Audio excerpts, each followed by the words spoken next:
Thank you very much, Mark, for being with us here today. We have a very special treat, the wonderful, the gorgeous, the eccentric Mark from Archaeosoup. Thank you so much for being with us here today and answering all of our questions about history and archaeology.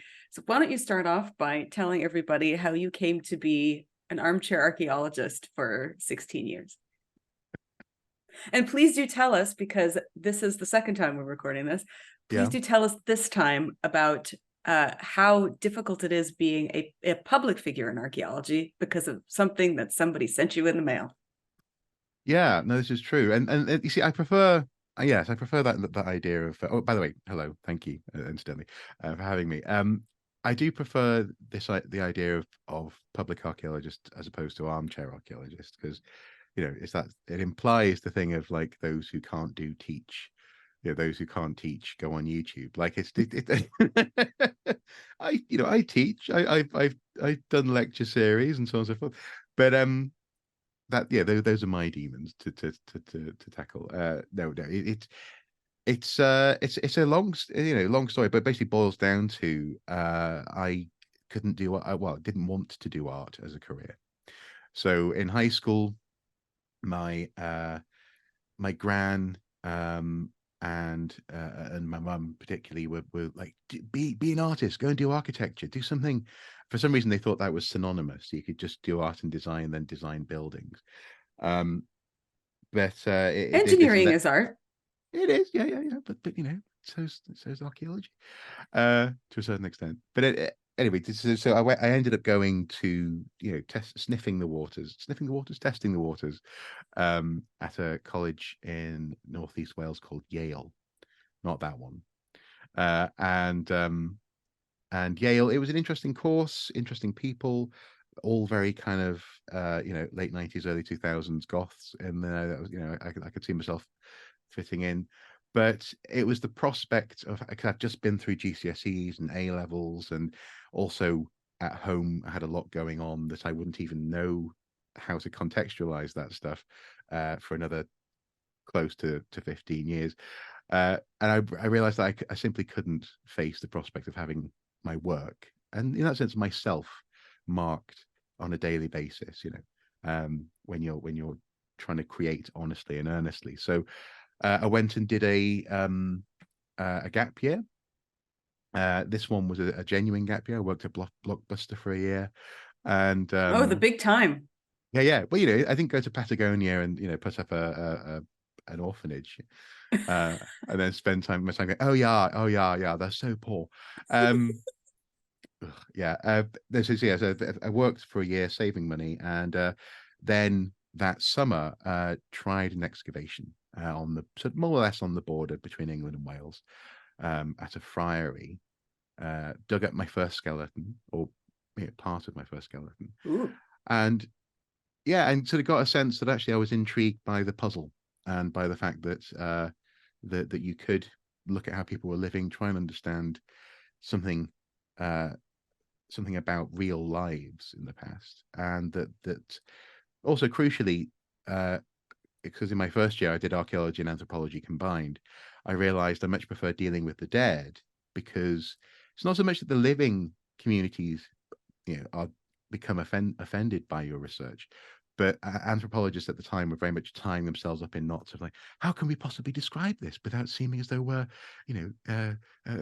putting value judgments on how people are living? And you're like, dude, you got to write something down. You can't. So dealing with the dead was much easier. Graduated, went and lived and worked in York for a little while at the Oseburg Viking Centre, then came back up to the Northeast and started a YouTube channel. I came back up to the Northeast. That is to say, I went to the university in the Northeast of England. And while I was looking for a proper job, I started this thing called Archaeosoup, which gathered some pace. And the reason why channel would lead to people asking questions. One of those questions was about something called a flatiron, or flatiron mountains in Bosnia, not in Bulgaria, as I incorrectly said the other day, in Bosnia, the so-called Bosnian pyramids, which last I checked, there's a national park dedicated to them. There's some serious political will behind the idea that these are pyramids. But it's based on the ideas of a geologist turned pseudo archaeologist called Osmanovich, I think is his surname. And because tourists and others are drawn into the area, tea towels apparently are sold, and someone who owned a tea towel business didn't like the idea that I was saying that these are natural geological monuments or structures as opposed to man-made monuments. So I got a note in the post that had been dipped in human excrement, Oh, and exciting. then carefully wrapped in a bubble wrapped envelope. And yeah, and this sort of reality of public archaeology kind of hit me in the face. Apparently, well, actually, thankfully, it didn't. I was on holiday, uh, there's actually an academic in I think Cardiff, last time I knew, who basically has a folder of abuse that he gets from people in Bosnia because he talks about Bosnian archaeology, and it's a real thing. Also at the same time, there was a note that named the location, the job, the name of, and uh, the likely place where her car was parked of my lovely wife, Mrs. Soup. So she was very anxious about that. Hence, I always call her Mrs. Soup on recordings. You should compare with Archaeo Death and get your folders of public Yeah, abuse out together. yeah. He has he has a playlist of Of public public abuse. abuse. Yeah, no. To be fair, I try not to hold on to it. I do. It's um because for example, you bumped into my sphere of not of awareness Hmm. because of it. So it's not just people giving me abuse. It's also people who have little Japanese mountains as friends as well. Well, I bumped into your channel a long time, I think 7 years ago, because you were the only one Mm, who was talking about very specific British and Irish sites that I needed to know about for my right. books. Mm, And very few people are willing at the time were willing to willing to talk about these things. Do you think though that this has something to do with your being British and how mm. British people, specifically archaeologists, are viewed because of the British Museum at this moment in time, or do you think it's just being in the public eye and that's what you just have to deal with, is somebody who's a bit off their rocker and has an opinion that they don't like? Mm. Well, I won't talk about the BM just now because I'm sure there's a question that we can touch on that in a moment coming. But yeah, I think that there's an aspect of that. A few years ago, I recorded. Sorry, I put together research and put together a video about the Lalibela churches in Ethiopia, and they're fascinating. It's a fascinating place. They hit that medieval history and connection to the Middle East and to the city of Jerusalem, and wanting to make a new Jerusalem in Africa. Uh, Wonderful history, wonderful, rich, both economically and culturally rich history, and also crucially African history. But what was interesting is that in that video, because the only images I could find of angels were white, the Mm. legend being that the city was carved out of the stone of the area by angels at night. Um, I've had a few people over the years, initially African themselves, so actually from Ethiopia, or more recently people, well-meaning people from the US, for example, suggest that I'm implying that this can't possibly have been built by Africans because the Because of imagery the of image. it. Yeah. Now these days, what I would be able to do, because I made it a while ago now, I would be able to digitally change the color of their skin and make them black angels. There's no problem with that. But the implication in the criticism was, we don't need you validating our history. We don't need your colonial interests and so on and so forth coming along. And all I could do was respond and say, no, I mean, God, no, dude. Like, I love this site and I love that it's Ethiopian history. And it's, I think people can hear British voices, a Welsh voice perhaps, or a Welsh twinged by English voice in my case, um, and presume that we're going to be thinking, oh, thank God we saved the world from themselves over the course of a couple of 100 years. Otherwise, you know, that is part of unfortunately, I think, a British outlook on the world. But it's certainly not one that I have. But it's interesting how, people do bring their bias to your work. I mean, just quickly, I mean, did you ever find that people bring bias to your written work in that sense? Oh, sure. Mm, Absolutely. I mean, not necessarily, actually, not from the Irish camp, mm, because I'm very careful to, I mean, to be fair, my books are very comical, right? So mhm, mhm, I think there's a lot of forgiveness in that, even mm. though I do take archaeological and historical aspects of both Real Ireland places, and yeah. England, yeah, but Mm, places that we know of. But I think people are much more forgiving because they are comedies. yeah.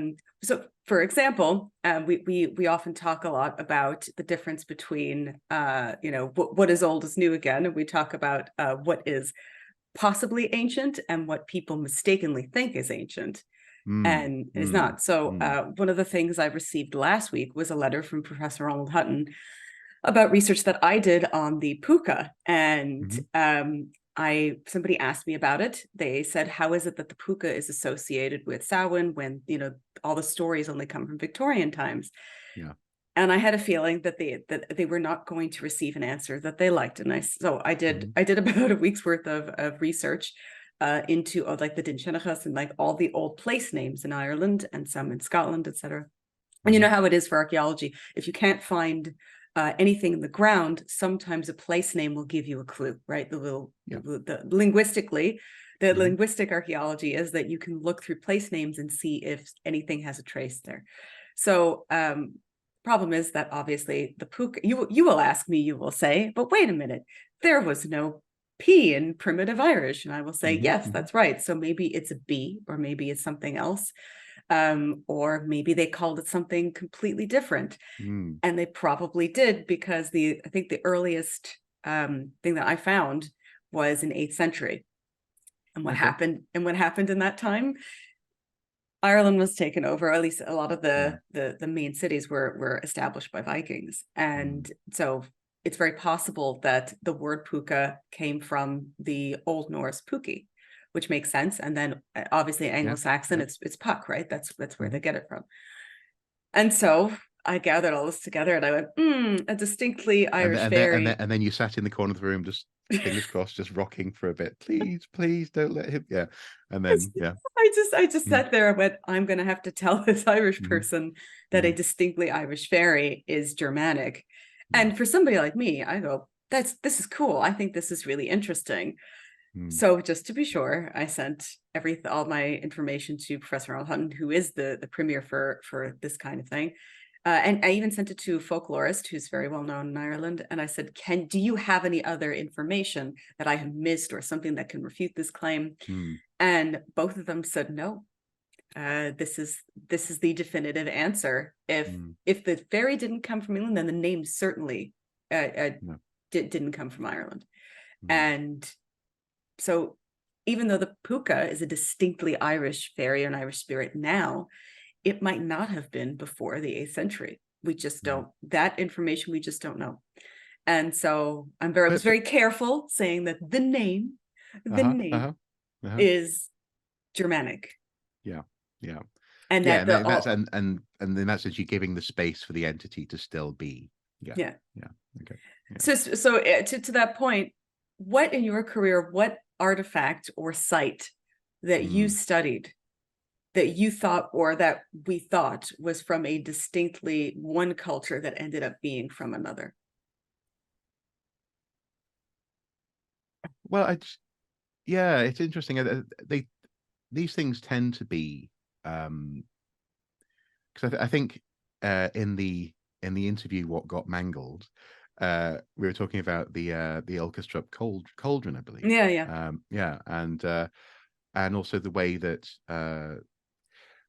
so just to take a step back. So what you've just described there is actually, I think, quite a beautiful thing of language and culture passing through humanity and finding new homes. So in that sense, it's okay that the puka is an Irish thing at the moment, because in 2,000 years' time, God only knows where that word will be. Right. You know, it's living at the moment in that culture, and yeah, and obviously other people have developed ideas about memes, and I think for example, Terry Pratchett's very interested in how people sort of how the reality and, you know, if you can think it and feel it, it has value in the moment. And I feel as though that's often true with interpretation of artifacts. So again, in the interview, What Got Mangled, I seem to recall I and still am drawn to the Buddha bucket, with the very famous boat burial in Norway, which I still haven't looked up the name of. Oh, it's just on the tip of my tongue. But anyway, where there was a wealthy Norse woman was laid to rest with probably a servant, maybe a lover. That the boat itself was constructed of wood that had come from the Dublin area and region, had sort of seemingly travelled across the northern regions, Scotland, possibly Iceland, and to Scandinavia. And on it was all these prized possessions, including a bucket that may well have an image of the Buddha carved on it.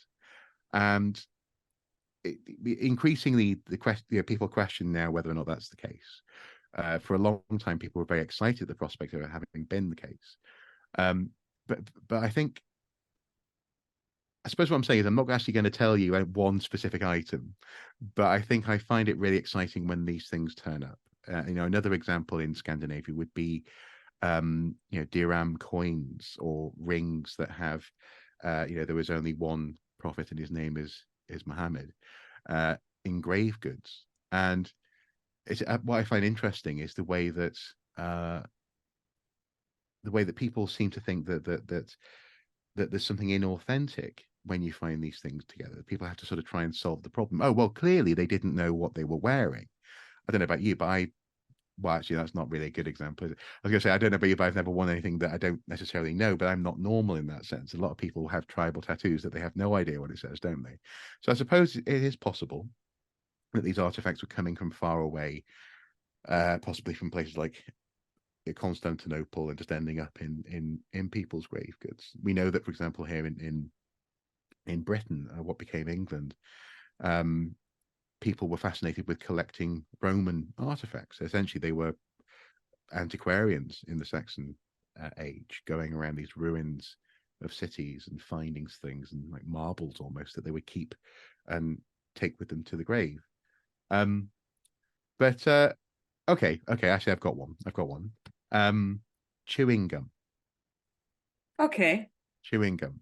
There's a Mesolithic site that I wasn't working on, but one of my sort of mentors, I suppose, a good archaeological academic friend, was working on, where he went to lunch, came back to the trench, and found chewing gum in the trench, and he just lost his mind. Who's doing that? What the dirty bat? What the you know, who's spat this out here? And it turned out it was in fact Mesolithic chewing gum. It was people had been chewing tree sap and spat it out on the floor, as we do now.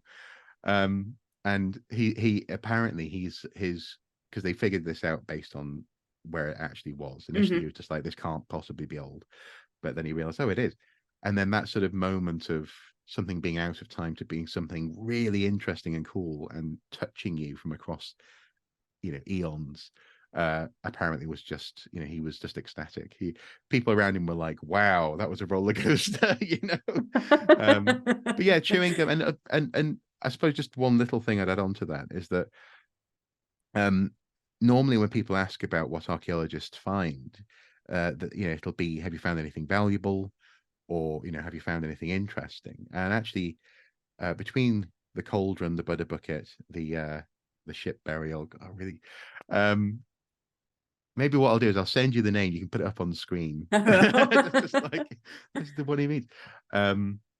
Those things are interesting, but they're also kind of knowns. You know, they're known unknowns. We know that we're going to find ship burials. We know that we're probably going to find interesting physical made artifacts. But things that don't survive, like fleshy bits of bodies, like chewing gum, like, you know, going back to the poop. I say that because I know the Viking poop, like the big Viking poop that's on display. Yeah. It's called the Lloyd's Bank turd. Because It was found under Lloyd's Bank, just up from Coppergate in York, when they were digging their vault out. So they're digging a hole in the ground underneath the building, came across this thing, and it was a petrified coprolite, which was a rather large poop. And It's so big. yeah, It's so yeah. this big. It's definitely a Yule log, yeah, or Yule log.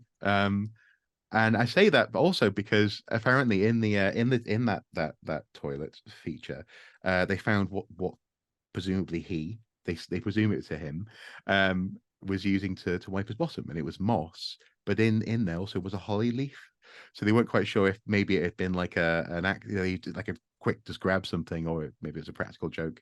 But either way, if he wasn't sore from the size of the log, he might have been sore from the wiping up of the aftermath. But that's the interesting stuff, because it tells us about what he had for breakfast. It tells us about we know that he had tapeworms, for example, because there were eggs found in the substance of the Oh, poop. Yeah. Actually, there's a guy called Bones Jones. I think he's probably retired now from the oh. York Archaeological Trust, but he's a wonderful character. And two things. First of all, the first time I met him, he wandered into a room where I was trying to answer a very serious question about archaeology, and he just comes in and just goes, "Archaeology is just bollocks, really, isn't it? It's just all made up nonsense. We don't have a clue what the fuck we're doing," and then just leaves. And I was like, "What was that about?" But then a few weeks later, he was giving a talk on the Lloyd's Bank turd. He specifically was very proud of it. And he had Great. this sheet handout that he was also proud of. He said, "This is the only supplementary material I've ever produced that's made someone throw up in front of me." And I was like, "Oh, okay." And there's like me and four other very interested members of the Viking team from the museum attending the talk. So he hands it out, and so it was like a series of paper with like stats and things on. But there was a cover sheet that said, "Warning, you know, sensitive disposition, do not turn over this sheet." And we were like, okay, opened it up, and it was kind of like seeing, well, what we were seeing was lots of little worms being born into the world, shall we say. Oh. And initially you think what you're seeing is like a meat grinder with, like, the minced beef coming out, Mm-hmm. and then you realize that's actually someone's orifice, and you're like, oh, interesting. One of our group did feel very queasy. They shut it and just handed it back to him. like no, thank He you. must have been so Um, proud. he was very proud. But that's the point. It's the squishy stuff, it's the smelly stuff, it's the stuff that doesn't normally survive that's the most interesting, because it's as much as like a coin in the right place can give you a date for a layer, an occupation layer. A coin from a metal detecting rally can give you pretty much no information other than that it is a coin. Um, it's the fact that we know, that was a moment in time, that log, like, and it's discreet, and it's we can know a lot about that person's day. I think it's interesting. I find it all interesting, but I think it's particularly interesting when you see people, especially online, where they go, "Oh, why are people going into archaeology? There's no money Mm, in it. There's nothing new to be discovered. We've seen it mm, all already. We know everything about the past already. Just mm. leave it alone." And then you had that instance where in university, one of your teachers popped into the room. Yeah. Well, actually, yeah. This is so we both uh have TikTok accounts, and yeah, one morning I was responding to someone who had just had this experience of responding to someone else who was saying, "Why do archaeologists even bother anymore? Everything surely has been found by now." And my experience with that, it was one morning I said this. Me and my friends, first year at university, were like, "Surely everything's been found. Why are we even bothering to do this course? There's not going to be anything exciting out there." And in comes uh, the The lecturer. TA. Yeah, kicks the door open literally and goes, "They found a new human. Oh my!" And he was just Office uh champ he was. well, yeah, he was completely knocked off balance, but also you've got the impression that he might levitate at any moment. He basically scrapped the lecture just to talk at us because he was so astonished that we'd find a new human. And it was what would come to be known as the hobbits, or Homo floresiensis. Yeah. And what's also really exciting is the prospect that this new evidence leads to and possibly plugs in quite nicely with stories from the area of people meeting diminutive humans. Is just so delicious. It's such such an exciting notion. And so I think something that came out in our previous conversation was this idea of that intersection that archaeologists have to cultivate between evidence and evidence based on knowledge, the certainty of finding something new, but also the need to mix that in with a bit of imagination, because otherwise you're going to be stuck. You're going to be stuck in a sort of in a constant act of constant surprise. There's a reason that lots of newspaper headlines have, archaeologists baffled by, this kind of thing. It's baffled. Yeah. Did you baffled. You made that song Baffled? Yeah. The baffled song. I think there's a baffled T-shirt now. But that this notion that we're always going to be surprised. I can see why that's a characterization of archaeologists, but actually genuine archaeologists are always hopefully excited, because we're looking for the next question. We're not interested in just proving what we think we already know, and in that sense looking for what's new about the past, new things that can add to these stories. And so it was literally he could scarcely talk. He was like, it's a human and they're small, and like he was like that. I'm like, they're that small? And he was like, no, I mean they're big, but they're small. And so that taught me just not to do that. But also, really importantly, it's not just finding new things, is it? It's also having new understandings of those things. So something else that comes to mind was a bunch of middle-aged archaeologists gathered round in a cave looking at something, going, what is this? It's clearly been handled by people. What could it possibly be? And these men were dumbfounded until a young grad student came over, and she went, I think it's probably for insertion. And then what eventually became known as has been accepted as basically Paleolithic sex toys, stone dildos, comes out of having a new perspective.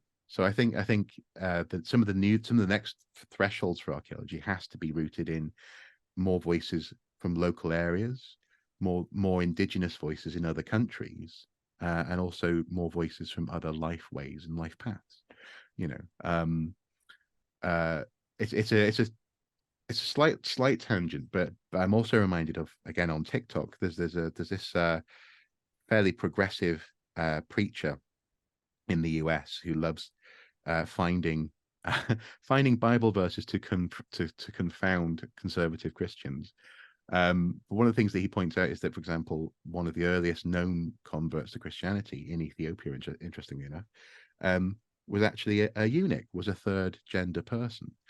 So this idea that history is fixed, history is the refuge of the conservative, is that it's a safe place where everyone knew their place, no one traveled, we didn't trade or mix with other people, and insert your demographic, they knew their role in life and they didn't step out of it, is just sheer nonsense. It's all about the life and the eyes that we bring to this evidence that reveals always new things. And I think that's really, that it's got to be a good thing. How much when it comes to actual burials and grave goods, we talk a lot about things that obviously when you find a burial, how much of that is obviously depending on the culture, how much of that is something that the person had in their everyday life, and how much of that is something that people who loved that person, or people who are burying that person, have put into the graves as kind of like people who didn't like him, or a sending off of some kind. Graves are never for the person in the grave. They're just not. They're always a reflection of how people view that person in life. They're more often than not for the people viewing the burial. So in that sense, they can also act as a sort of advert for your family's wealth. So there's a really good example of this from, I think, early Iron Age Denmark. It might be the Netherlands. I think it's Denmark though, where a burial is a log coffin, a hollowed out log, where a young man was buried with, fine warrior's gear. There's a shield that's slightly ragged. There's lovely clothes. There's a sword. He's holding the handle of the sword, ready for whatever the afterlife may bring.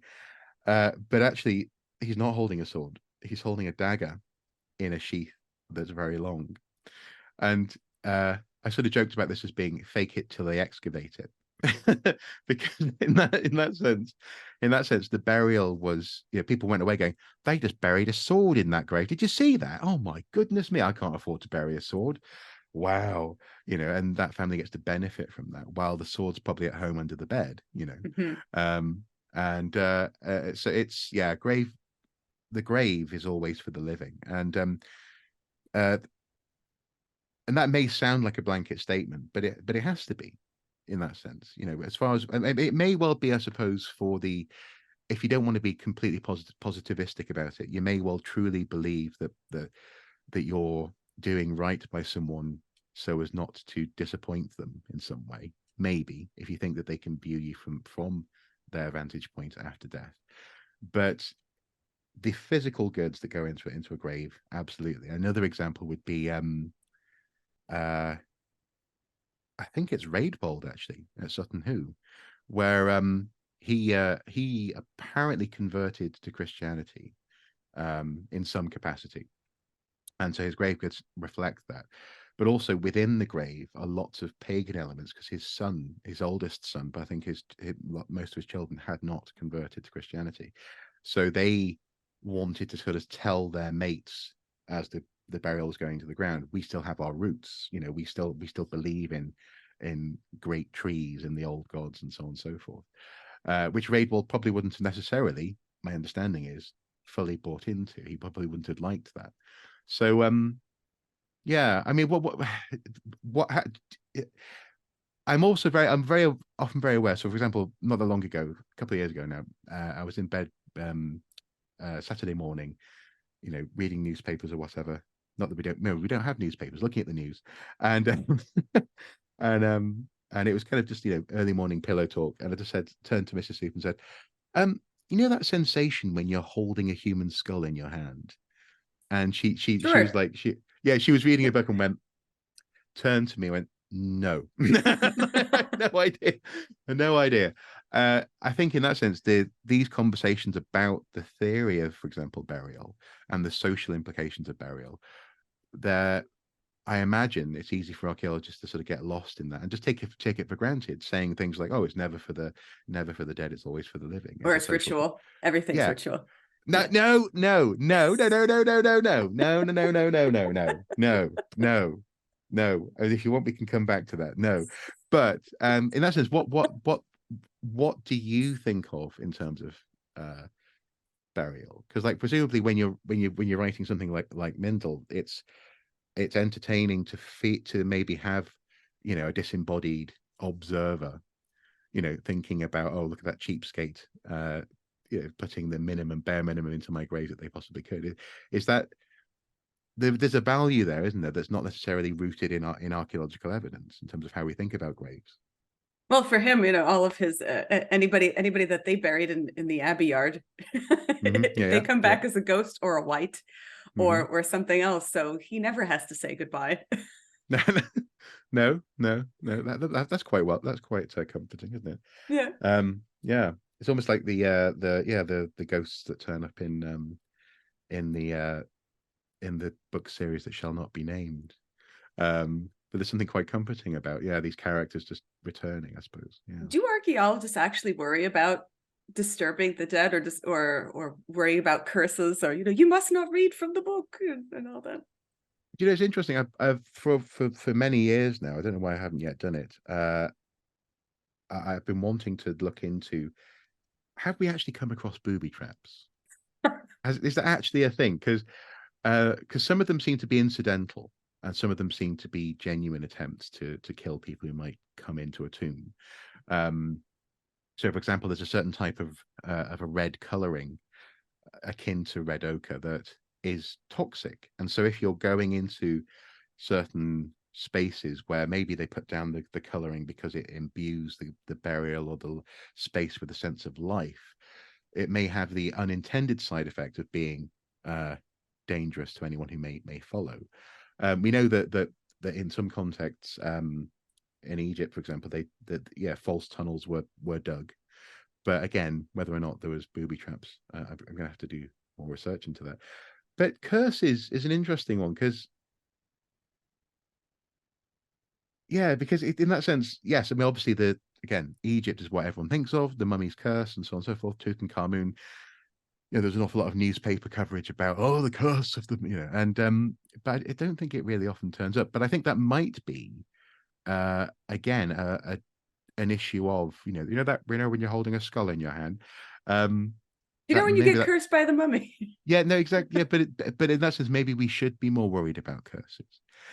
Maybe or to put that in a slightly more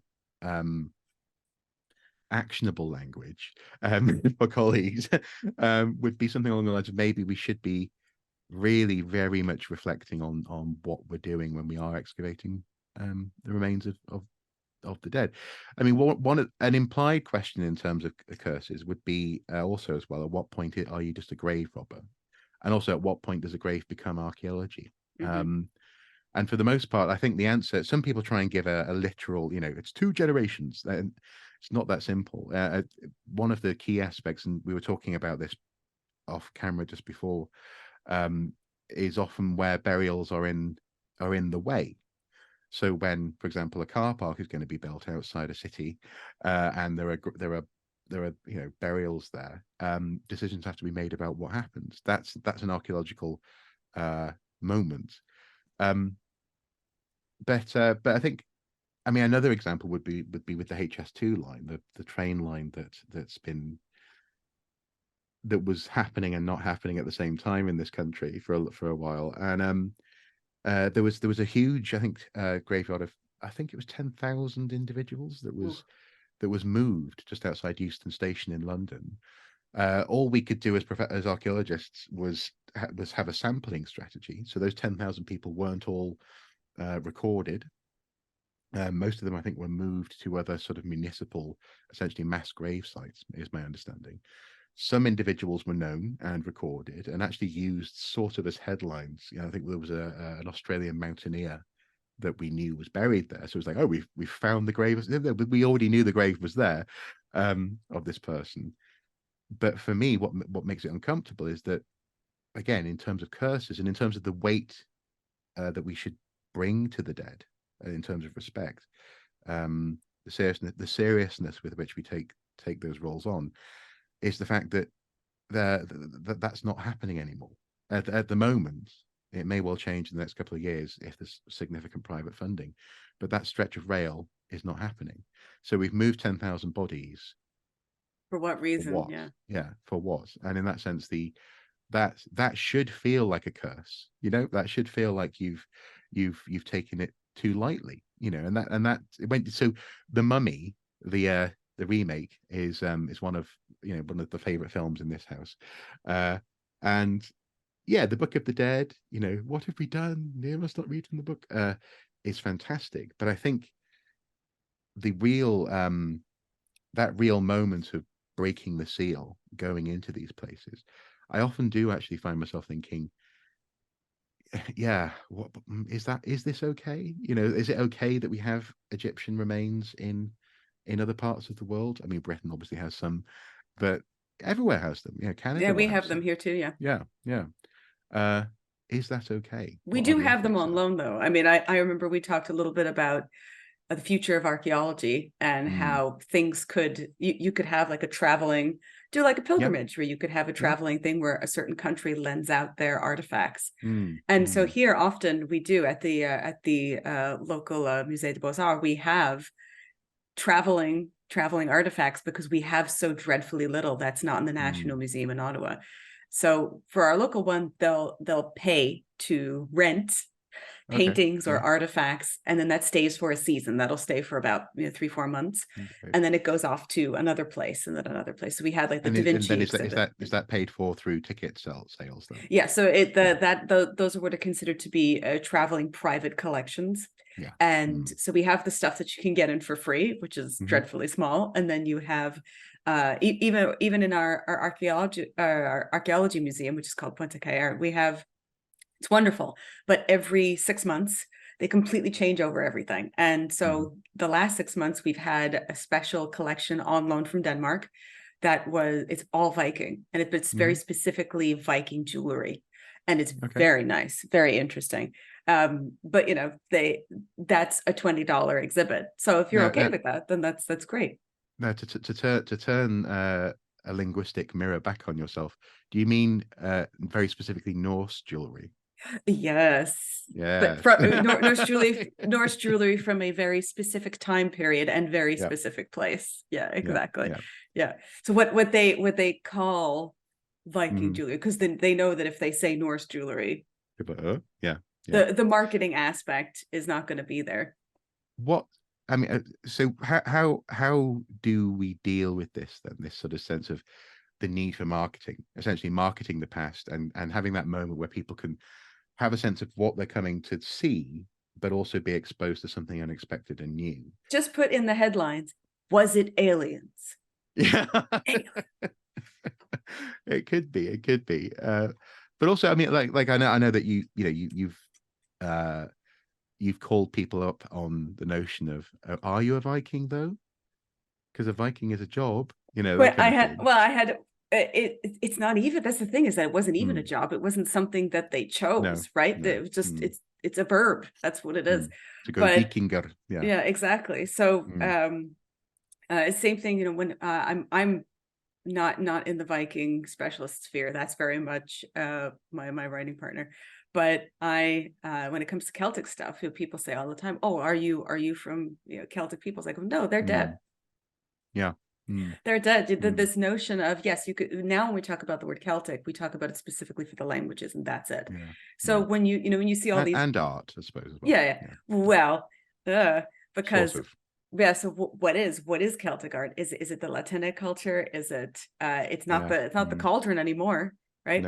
We had that whole talk with Professor Ronald Hutton about that, and how he was the one who broke the news that it's part of the metallurgies from the Black Sea. We can't question is, can we actually call it Celtic? According to him, he says, no, we can't. It has elephants on it. It's, even though we may want it to, it's the same thing when we talked about breaking the myth of the Green Man, how you'll hear, every outlet from here to Japan saying, oh, the Green Man was an ancient Celtic god. He was not. He's not. It was a mistake that Victorians made by Margaret Murray and her contemporaries, thinking that the motif of the Green Man represented a Celtic god, but it was a motif that came from India. And yet, I know I will die having not won this battle. People are still going to be saying these things. Hopefully I'll die many years from now. But that's it's that balance between giving people an in by appealing to these sort of received wisdom that they have from family. I mean, essentially, in that sense, their gran will say something like a something that they learned maybe at school, and because they love their gran and because it's a really cool story, they'll hold on to it. And you don't want to completely slap some nostalgia out of people. But I feel as though going back to this idea of finding what's new about the past, I think it's your responsibility in a museum, or when you are doing public communication about linguistics, archaeology, history, this kind of thing, to give so people go away with something that they can attach to that helps them then to reassess eventually that context that they're carrying with them. And I think a word that we've landed on previously is this notion of people are seeking authenticity. They're looking for a true origin of themselves. Unfortunately, that very easily leads you down discussions about purity, and leads you down Teutonic fetishization, this kind of thing. Whereas actually, I think there's something kind of beautiful that undoubtedly, for example, I come from a Celtic culture. I grew up bilingual. I love the stories that are part of that culture that populate, especially North Wales, where I'm from. I'm very proud of that. Uh, but also as well, I have to not only have to accept, but actually I revel in the fact that inevitably in my family tree, there's all sorts of stuff that I have no idea what it is because ultimately, folks, and this is the key question I always want to ask people when they start talking about, I'm a Viking, is okay. Well, but at what point is it okay that one of your ancestors didn't look like you, for example? At where is the threshold? Because we're all human, we're all related, we are a species that can successfully interbreed. So in that sense, we haven't come from different places. And Vikings, Norse people didn't just pop out of the ground in Scandinavia. They came from they came from somewhere else themselves. And so I think this, it's a very serious notion, isn't it? To sort of to not only allow people a very important part of their identity, this notion of authenticity, but also just give them the tools to sort of start adding to it. I think maybe the problem is that it's seen as a subtractive exercise. It's seen as, well, now you are less for knowing something new, as opposed to you may be more. I don't know if I'm rambling here, but like, what do you make it? I mean, presumably, do you feel, as much as you're kicked out of dinner parties apparently for knowing things, do you feel, this may be an unfair question, but do you feel as though you are more for knowing this as opposed to somehow like a gray I always moral think it's person? interesting. I always think it's far more Mm, interesting. And mm, Professor Ronald Hutton recently did a talk about Viking culture and Viking history. And at the time, he was just talking about, somebody had asked him a question, and he had said something like, well, the concept of like Ragnarok and Valhalla are really just mm, Christian concepts. And because mm, these were written about very late in the Viking sagas, we mm, actually don't know whether Vikings had this idea of this. mm, We associate it now because of films and movies and things like that. mm, But this might have been something that the author of these tales put in there because he himself was Christian, and at the time the Vikings weren't. And the audience just went dead quiet. And he went, sorry about this, folks. Anyway, and he just keeps going on. And so I laughed, and that just went on. But it is true. And so we were talking mm, last time as well about the Mabinogion. A lot of yeah, people mm, associate Rhiannon as a god, but mm, there is literally no evidence of her no, being in any pantheon whatsoever. no, And it is possible that the author of one of the books of the Mabinogi might have just made her up. And I'm okay. And again, I'm okay with that. I don't yeah, mind. But yeah, there but are people, like you say, there are people who get very attached to this, and no, it's Welsh mythology, and mm, it mm, it's all made up. It's okay. It's mm, okay. It it's fine. No, in that sense, yeah. So Rhiannon is an intriguing aspect in that sense because uh, well, first of all, I just remembered I have a old computer game for my PC up there. Have you played that? I It's actually a use yeah, the box in one of my slides for the Celtic mythology course. Yeah. brilliant, yeah. Because I have it on Steam, but then when I saw the box in a charity shop, obviously the disc won't run on Windows 10 or No. 11, but it's nice to have the box. Um, but yeah, and in that, but and there's something true there whereby, I mean, first of all, whatever happened with Rhiannon or whatever happened with uh concepts like Ragnarok, you can still make the case that those authors, or in that case the Christian author, the monk who was writing this stuff down, was just filtering what they were seeing through their worldview. They weren't necessarily trying to impart bias, but they may well have seen something that looked a bit like a rapture and thought, oh, I'll turn this into something like a rapture. But nonetheless, I think there are threads in the story of Ragnarok that are fascinating, that that speak to the psychology possibly of something true. So, for example, the notion that gods are fated to die Hmm. is fascinating. Oh, You know, absolutely. Yeah. and the fact that that doesn't seem to have been a a bad thing. It was just something that possibly was just inevitable. Is really intriguing, and in that sense, that's a very unchristian concept. Yeah. With baked into something like Ragnarok. So yeah, so things like that are still there, but also, I believe in the mangled conversation at this point, I was reminded of, as I have just been reminded of, the recent story of the loss of the Sycamore tree at Sycamore Gap Yeah. on Hadrian's Wall, where there's been lots of conversations, so in my coverage of it, people, it's sometimes in the comments, interestingly, seemingly are going around very specifically defending the landowner like they may be him or his neighbors. Yes, and that's an intriguing possibility. But in and around those conversations, people are saying things like, well, the tree was only like, maybe 150 years old. Oh, it's not really that old. And yet that's kind of irrelevant. The point is, for us, it's older than anyone alive. Mm-hmm. It's it's if it was a person, we'd have just lost the oldest person in the world, and so there is something authentic in recent developments. There is something true in your reckoning of the past and in folk ideas about where you're from and who you are. I just think that the danger comes from a sort of fetishization, I suppose, of Mm-hmm. and a fixedness of these ideas to the exclusion of any new information. And in that sense, that is, going back to the poop in the post from Bosnia, that is where archaeology and archaeologists being open to things is in fact precisely the opposite of what some of these people suggest. So your Graham Hancocks will say, oh, archaeologists are very upset when I come to them with new ideas. First of all, mate, your ideas aren't new. You've been spouting this stuff for my lifetime. They're not, they're not new. They're just things that you want to prove, as opposed to as an actual scientist or an actual archaeologist does.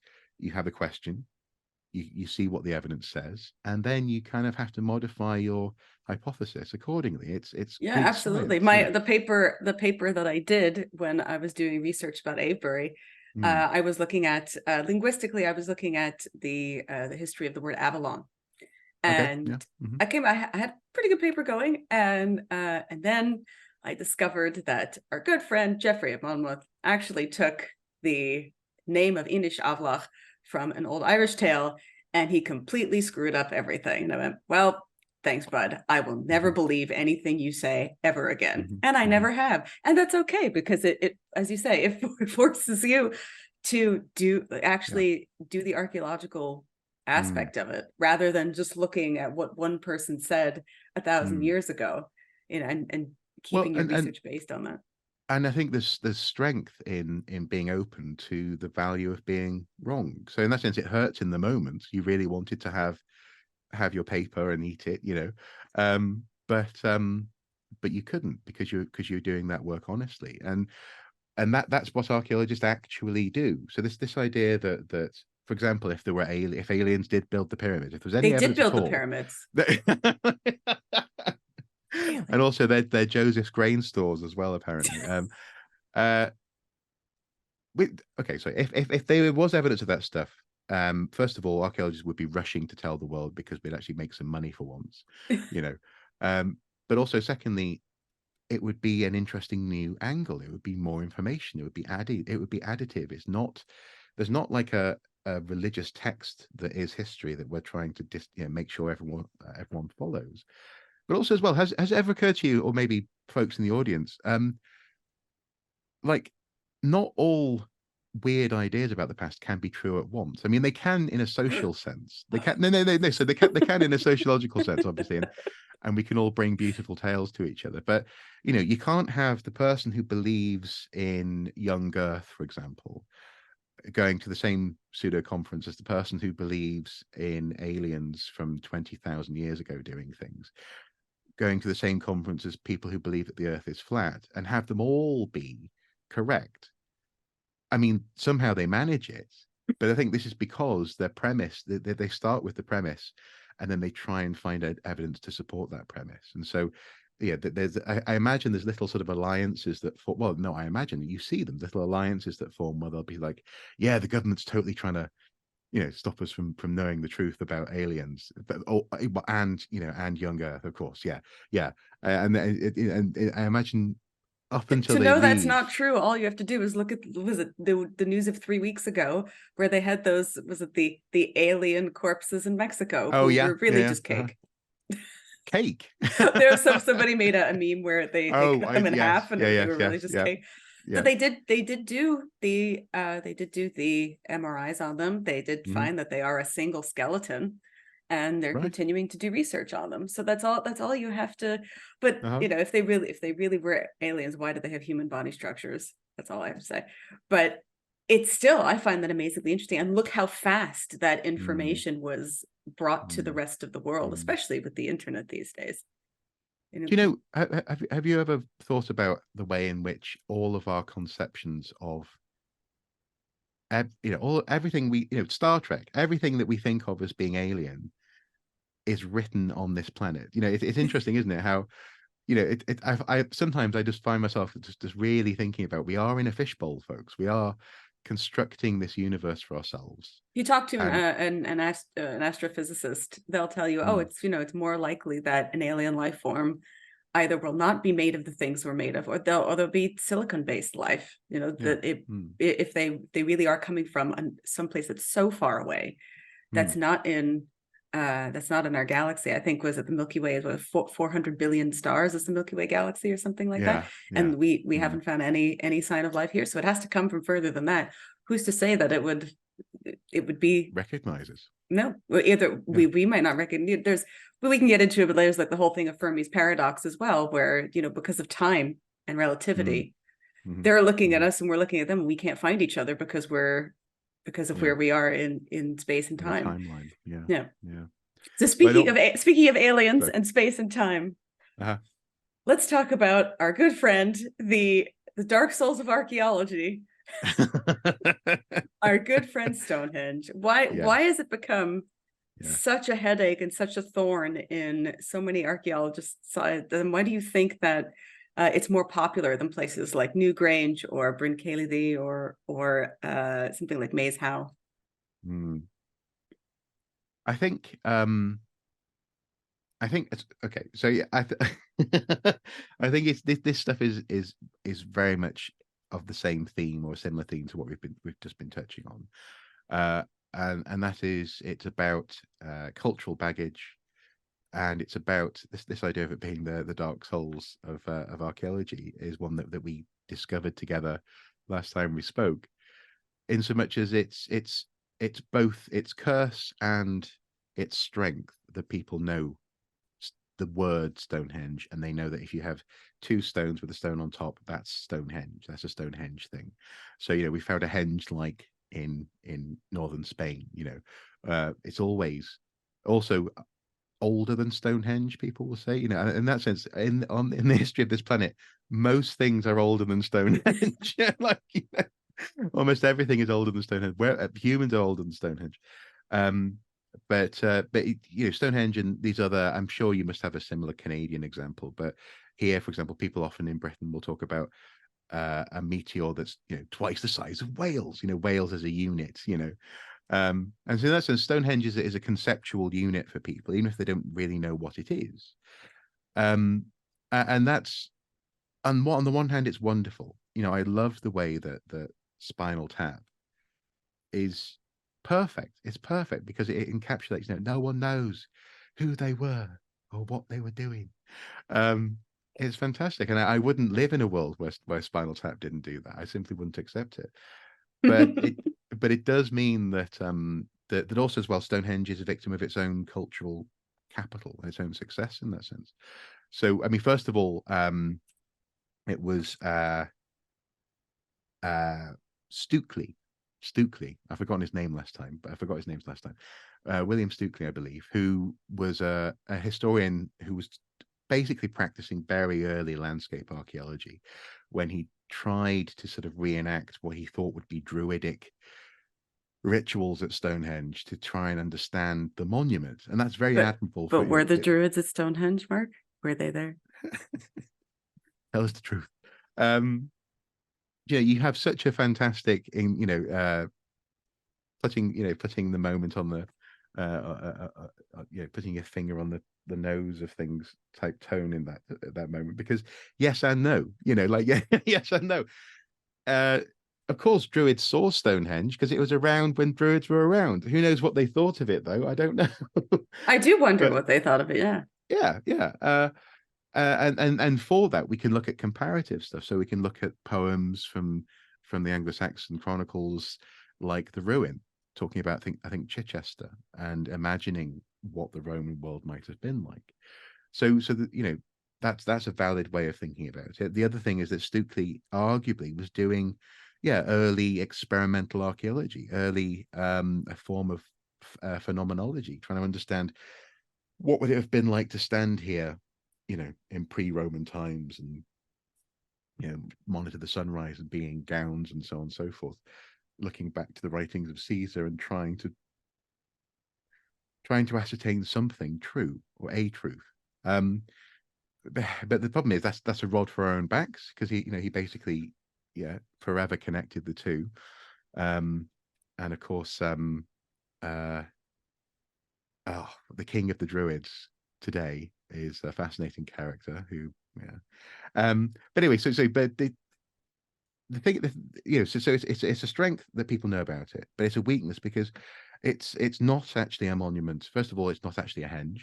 A henge monument has to have a ditch around it with earthen bridges crossing that ditch at key places. Secondly, it's not actually a monument, as far as we know, that actually exists on its own anyway. So the key thing is it's connected to the river, in turn connected to a wooden monument as well. Right. There's the so-called Cursus monument. There's Avebury. It's part of that context. It can't exist on its own. So I think the reason is because it's recognizable. It's become iconic. But if I had my way, I would absolutely insist on a moratorium. People aren't allowed to talk about it, aren't allowed to photograph it, aren't allowed to think about Stonehenge until they've visited at least one other stone circle, because there are thousands of them, So many on these and there are dolmens, islands. and there are so many other much older stone monuments that people just don't talk about. Yeah, but it also leads to this sort of weird things that you must have seen those. So Stonehenge was partly reconstructed in the 20s, I believe. So when people see those photos, they go, "It's a fake! It's a fake!" And again, then we stray into other sort of conspiratorial. I actually quite like the hypothesis, the archaeological hypothesis, that it's possible that Stonehenge was never completed. There's that hypothesis, and then there's also the one that it broke very, very quickly after it was finished. I can imagine because of how one of the depressions where the stone is, it looks like the stone slipped very quickly, and then it just they left it there, and that's it. Oh well, yeah. They just went yeah. There's a wonderful study being done at it, not by Mike Pitts, but I can't remember the name of the specific study. It was actually commissioned not long ago, and that it's possible that it was, like I said, it was either never finished or that it broke, and it is the biggest architectural disaster. And they just kind of and I thought that's the most British thing ever. Could you imagine finishing Stonehenge and go, well, that's done, and then boom, lunch, bugger. And then that's it. Just go off and and that would be perfect. That would be perfect, and it's also would be very human, and it does what we've just been talking about. It recontextualizes what's held to be a sacred, true thing, an authentic truth, and actually says, well, actually no, because people were involved and people are messy, and sometimes things go awry. But no, I really like that idea, actually. Speaking of which, one of the new questions that I wanted to ask you was, with recent reports, who do you think really made the current Abbas giant, and why? Is it as old as the Uffington horse, do we think? No, definitely not. My understanding is it's a landowner thumbing their nose at Oliver Cromwell. So but he still has his head. He does. He does. He has two prominent heads, in fact. The recent I asked this because there was a recent study done on, I believe, the chalk that was underneath the new layer, and apparently it is quite old. It seems to date back to Roman times. So we don't know if that was there then and they just literally like drew a dick on it. Okay. Yeah. Okay. So yeah. Well, in that sense, yes. I mean, certainly the naughty man aspect of it is almost certainly, you know, taking the mick of Puritans. I hadn't seen the stuff about the Roman layer, so I won't comment on that with certainty. But I think what would be worth bringing out of that, though, is the fact that what we see is things survive through constant reaffirmation of and adoption of monuments and objects and landscape truths. You know, so I think also in the news recently, there's been a stag made out of chalk that's been reconstituted, but Ooh. I think it was from the early 1800s. It had been lost because it was grown over, and it was rediscovered, and now it's back again. And I think when we see things like the Uffington horse, the Cernabas giant, and you know, castles, Stonehenge itself, grave mounds, you know, what we see, regardless of what people believe in the moment or what cultures come next, is a decision to venerate or to look after what's come before, and that may be rooted, for example, in the poem "The Ruin," may be rooted in a sort of awe at, you know, people building in stone, for example, and using cement. Like, oh my goodness. Or it may be rooted actually in a desire to be close to what you perceive to be important. So what we see around Stonehenge is later Bronze Age individual burials, where basically clearly fairly powerful people are like, I want to be buried next to that thing over there, you know, and even if it fell over and it was useless, it looks impressive, and I want to be buried there. So yeah, so Cernabas again, I'm happy to go. I'll definitely go away and take a look at that. But at the very least, it makes me think about those chalk landscape geoglyphs, I guess, that haven't survived. You know, I find that fascinating. And actually, on a similar note, this just to sort of touch all the way back to the Bosnian pyramids. Recently, there was a story of the town name. I've forgotten that this time. Rats in Mexico, a town where there was a rumor of the hill in the center of the town was a place where the Aztecs had a temple, and archaeologists went, had a look, and oh yeah, there's a temple, and now it's been sort of reinstated into the community.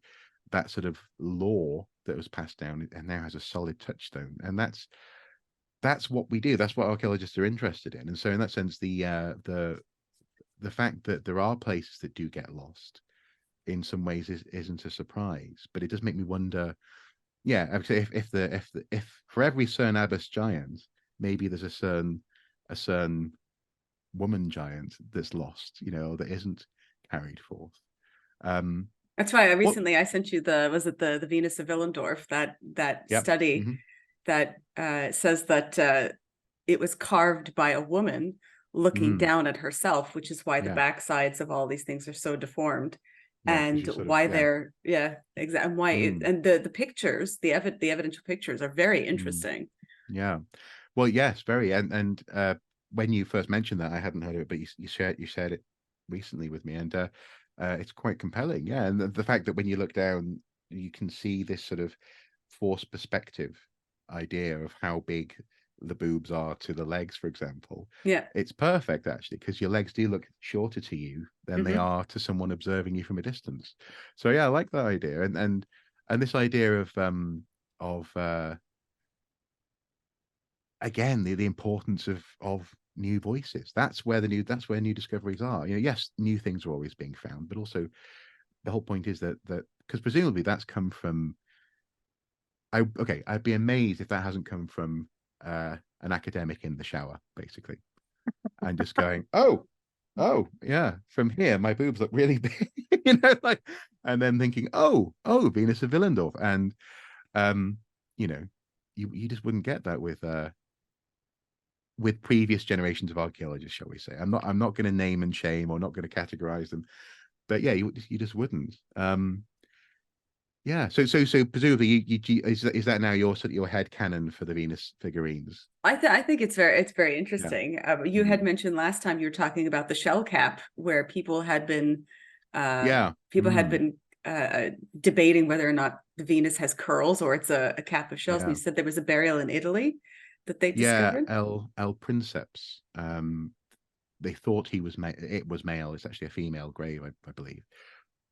And it's basically a knitted cap, almost like a shower cap of cowrie shells. And so that may be what's on the Venus, but it also may be, yeah, that she had curly hair. Because this is the other thing as well, that one of the great things about advancing DNA technology, but also, again, more voices in the realm of archaeology, is that increasingly reconstructions of how people looked in the past aren't how they look now in Europe, for example, and so people like Ötzi the Iceman, the Cheddar Man from Britain. Yeah, the dark Um, skin. Yeah.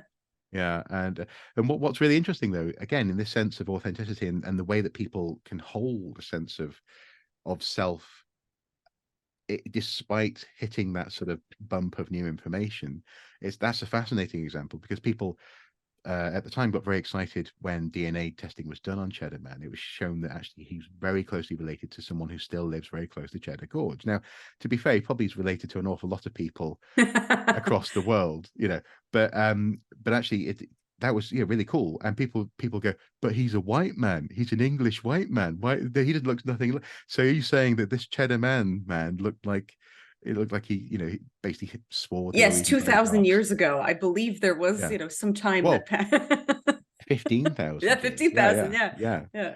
Um, but it's interesting how, again, it gives me an insight, or I suppose it should give us an insight into the fact that people's concept of history is that their ancestors kind of look like them, Hmm. but wearing different clothes. So a Roman ancestor of mine would just be me, clean shaven, in a vicus somewhere, probably cleaning up slop from a local Roman dignitary or something. But that's not how it is. No, well, even Mm, in well, from one generation to another. My if you look at my parents and me, I don't look like anybody. And right. and then if you look at because my mother's family's from Spain, and if you look at her, she has black hair and she has darker skin. And then if you look at her brother, my biological uncle, he is almost as dark as this. And Right. that's just how he came out. Yeah. And you Yeah. would Yeah. to look at the two of us, one generation separate, Mm, or maybe two generations, you would say, if you're going by the 20-year gap, but mm, we don't look anything alike. And we are no. biologically the same family. Yeah. Yeah. Yeah. You may even be able to, donate organs to each other in that sense. Yeah, possibly. Um, Yeah. yeah. This Yeah. whole notion that everybody in a sort of a certain culture has to look a certain way is kind of silly. Well, But do you know that this? people just can't let it go. No, but they can't. But also, it's interesting because when you do a comparison like that, or when you look at like another good example would be this idea of Celtic art. Um, a modern equivalent would be to say that all across the world today there exists the t-shirt people, you know, Yeah. and because people wear t-shirts, clearly, so Canada's been colonized by t-shirt people. I would love Uh, if aliens did exist. I would love it if that's what they called us, was the t-shirt the people. t-shirt people, yeah, yeah, yeah. I think the first t-shirt was printed in New York, I think, very loosely from memory. So the idea would be that t-shirts spread out from New York. And now today, for example, all of Europe is just t-shirt people. They're found everywhere. Um, and that artifactual truth, observable, emergent truth, utterly erases geopolitical boundaries. It erases language. It erases other important aspects of culture that come along because everyone's wearing very similar clothing. When you map that back onto the past, uh, I can see why that's terrifying for some people, to sort of go, what? You know, what? I'm not. What? Yeah, and yet at the same time, I would much rather. And I've said so years ago now. I made a video asking what is a Celt, and it was deliberate. I was deliberately using. It could apply to Vikings. It could apply to almost anyone, any group. But I was deliberately using this example because I could talk about it from with a little bit of, you can lovingly examine the thing that you're from, or the culture that you're related to, and in this instance, I found myself reflecting on the fact that I would much rather be from a complex, interconnected, messy, impossible to fully understand blob of humanity than I would be comfortable being a Roman stereotype. Second to last question is, speaking of aliens, what is the Gallo-Roman dodecahedron? And did the aliens give it to us?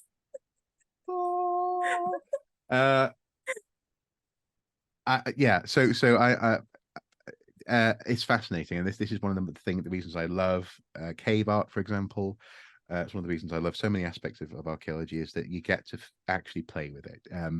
And you get to hold it in your hands. It's one of the reasons why it's great for teaching people of all ages, is that it's an artifactually based physical interaction with the past, and sometimes you just do not know what on earth you're holding.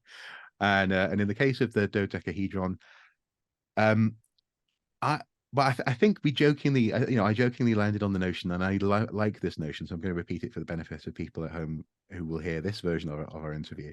I like the idea of it being a berry sorter. Yeah. So different sizes of berries, and you can sort of sell them at the market, or maybe like one of those like a pasta portion Yeah, that's the portion portion. measurer. Yeah. So maybe like 5 sticks of pasta going, but again, pasta isn't a Roman thing, of course. People often say it's to do with knitting, but it can't be. It's too early for that. But also, have you come across the stone balls from places like Orkney, where I've Neolithic seen sites that. have these weird sort of carved artifacts? Yeah, Uh, they look like, it's kind of like the sort of like infinity symbol carved mm, on mm, three sides of the, yeah, that they're very similar to that kind of dodecahedron, but again, no idea what they're for. No no. clue. But again, I It's like the fact ritual. It's ritual, that Mark. it's not ritual. Okay, I said we would go back there. Also, we need to talk about the British Museum, I'm sure. But yeah, in that sense, archaeologists, I think, are much more in the same way that archaeologists aren't that stereotype that pseudo archaeologists say we are, in terms of having a fixed notion of the past that everyone has to agree with. We're also, I think, much more comfortable with the question mark in our lives than people presume we are. This often, I think, leads to that headline of baffled, because Yeah. we're not able to say to the journalist, this is definitely what this thing is, and they go, oh, they must be baffled. It's a But in that, science, and like all science, it takes time. You know, people when I've watched a lot of Star Talk, and they always talk uh-huh, about string theory. And mm-hmm, it's been like 10 years. And Neil deGrasse Tyson always jokes with Dr. Brian Greene, are you too stupid to figure this out? Like, come on, it's been 10 years. He laughs, and he mm-hmm, always says, mm-hmm. it's not that simple. We can't No, just say something is without evidence. You know, we need to have that no, evidence. exactly. But also as well, it's I think part of the skill of, and this is for everything that we learn. It's not just about having a university education or whatever, any skill we learn. Part of the key point of learning something is, so many ways in which you can go wrong. You learn, um, it's like the apocryphal tale about the Edison and the battery, and along the way, trying to make a battery, he makes a light bulb. He goes, oh great, I've made a light bulb, but I still haven't learned how to make a battery. And someone eventually, when he makes the battery, says, why did you fail so many times to make a battery?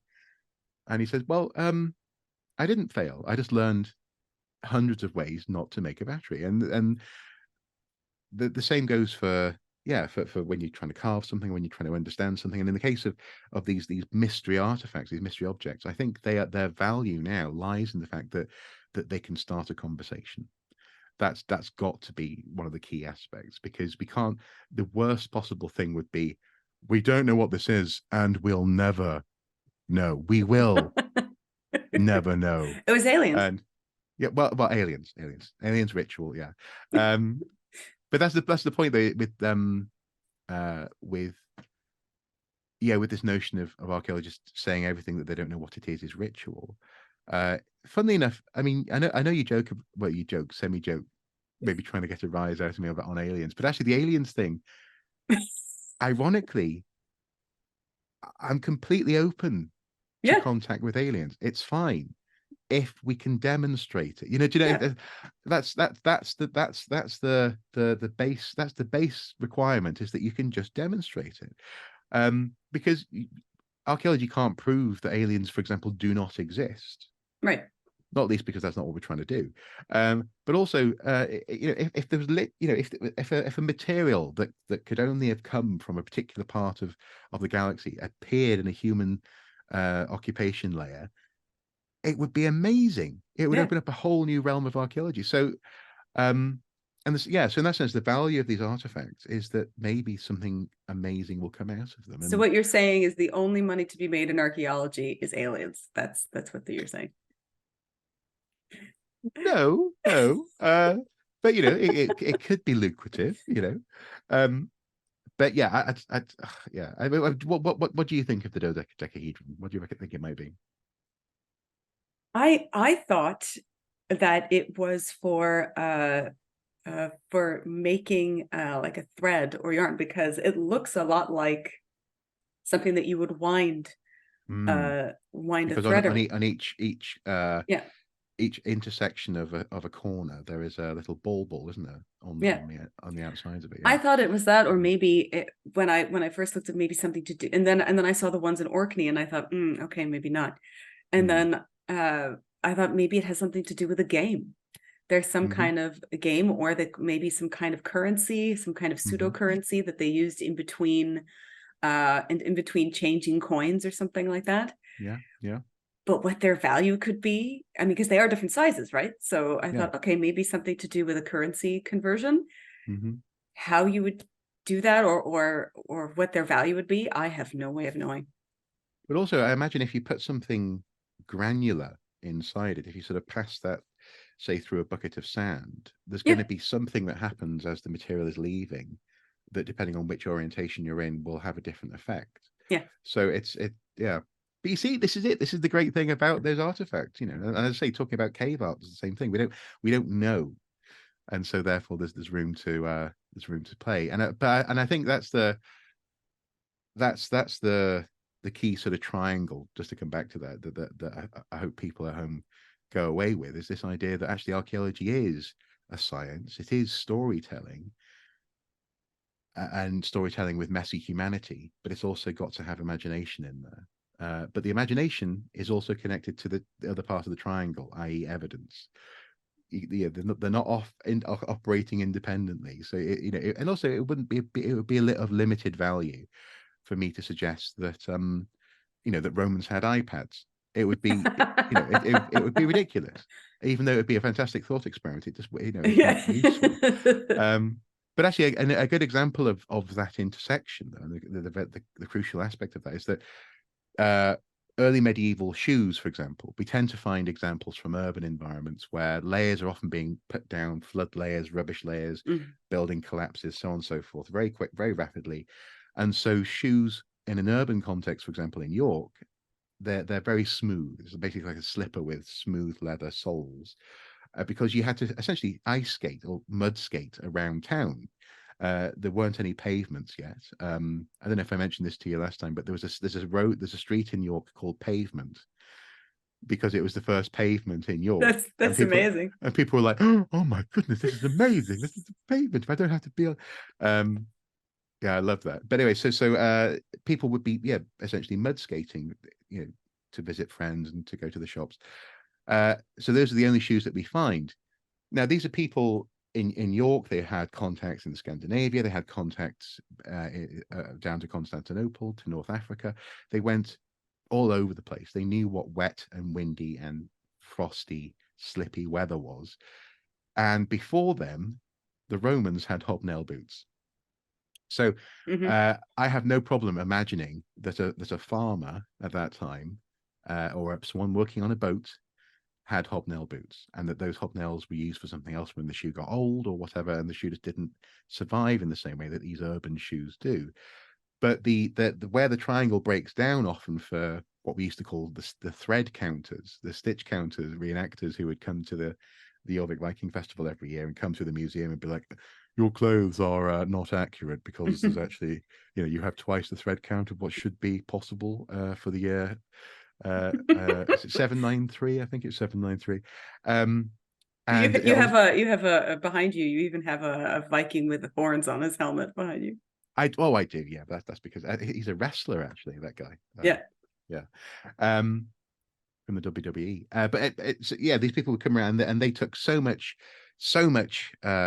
solace again in the sense of authenticity based on exactly what we found. And we, more often than not, our poor young archaeologists dressed every day in this stuff, didn't care, because we literally would say, dude, I have to wear this every day. If I had an authentic thread count, it would fall apart. Yeah.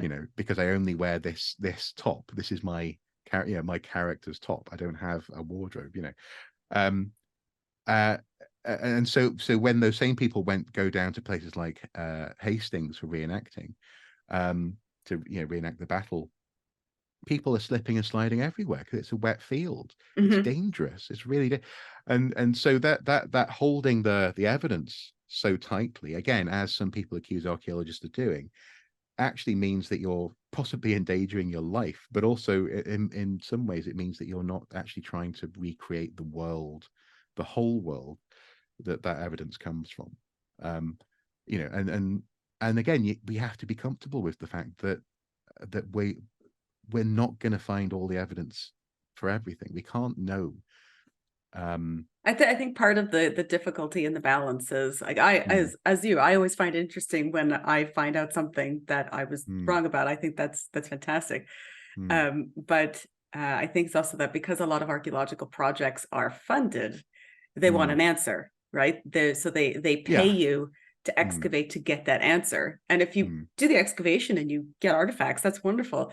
But then if there's we have to study this for 5 more years, they, or if it's just a case of, we found a shape in the ground. Yeah. We don't know what it is. That can be unsatisfying. I mean, I suppose one last thing I'd say on this is that there's a very well-known book on social theory and archaeology by 2 archaeologists called Shanks and Tilley from the 80s. And in it, there's a chapter where they quite rightly challenge the idea that archaeologists are Sherlock Holmes. That they can enter a room. There was also this thing called the Pompeii premise that was very big in the 80s, where the question is Pompeii an accurate representation of actually what people were living like in Pompeii on the day that the volcano erupted? And the answer is almost certainly not. Buildings collapse, things move around geologically, so on and so forth. There were a lot of dicks, though. Lots of dicks. There were a lot of dicks. Yeah, lots of wonderful. And there's that man cranking one out on the floor as well. There's that one. It's one of my favorite. It's one of my favorite archaeological things ever. Is that guy just leaning back? He might have been. He might have been. Yes, it's very convincing that he might have been. He might have been. But I mean, even the colors on the walls, actually, for a long time there was this in Victorian England, actually, there was this very popular wall color for drawing rooms that was Pompeian red.